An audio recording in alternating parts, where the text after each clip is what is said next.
that I have joined. I want a part of the watermelon wars.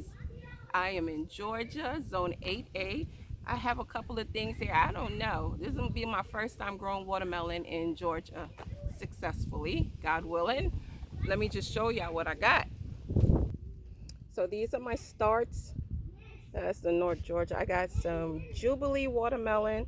I know the sugar babies, they don't grow that big, but I have some Charleston grape, the classics, just the classics. I may have to use both these bags as watermelon bags, huh? Both of them. Both of them. Gonna put my watermelons right behind there. Full sun, give them a whole bunch of sun and a lot of water. Watermelon Wars 2024. Have a blessed day.